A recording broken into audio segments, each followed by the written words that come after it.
Signals Officer Captain John West of 201 Guards Brigade was second in command of a signals squadron during the Fall of Tobruk. In an extract from his interview, he describes his escape through enemy lines. The escape from Tobruk was when the Guards Brigade ended up in Tobruk with the 2nd South African Division in June 42, after having manned the Knightsbridge box, and Tobruk fell. I escaped, very luckily. My signal section of 30 soldiers had expanded to be a signal squadron of 220 people, and 1 month before the Tobruk, the time had come to put a senior major into the squadron, became the second in command, and my job was to be with rear headquarters and not with the main headquarters. And rear headquarters was on the cliff. We had a link to main headquarters.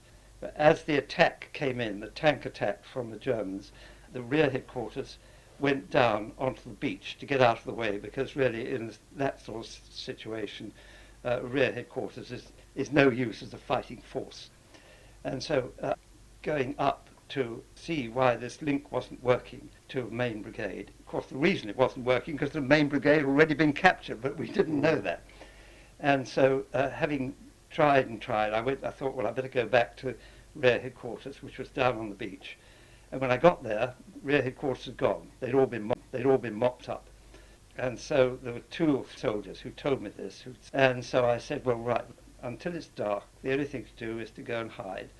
And I found a hole somewhere and came out when it was dark, found a couple of RASC sergeants who had done the thing. I had first thought about going along the beach and swimming around the perimeter, but no, that wasn't a very good idea.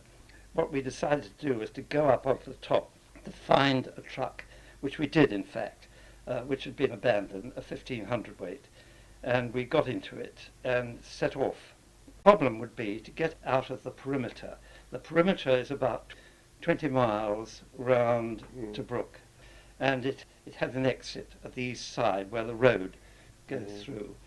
And so the question was whether one would be able to get through this, but let's have a try.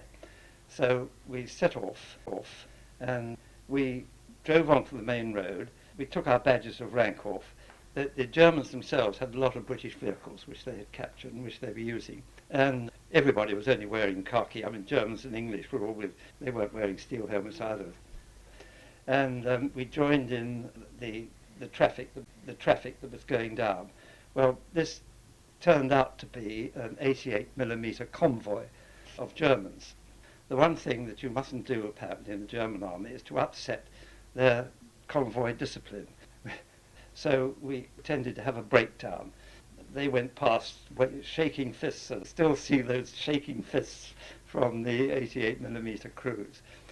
Then we got going again, and the next thing that happened was that a German staff car overtook us, and the staff officer was looking out of the back and didn't like the look very much of us. I'm not surprised. And so we thought, this isn't very good. So we overtook him. But then, of course, we landed ourselves in the middle of this wretched 88mm convoy again, so it was all very difficult.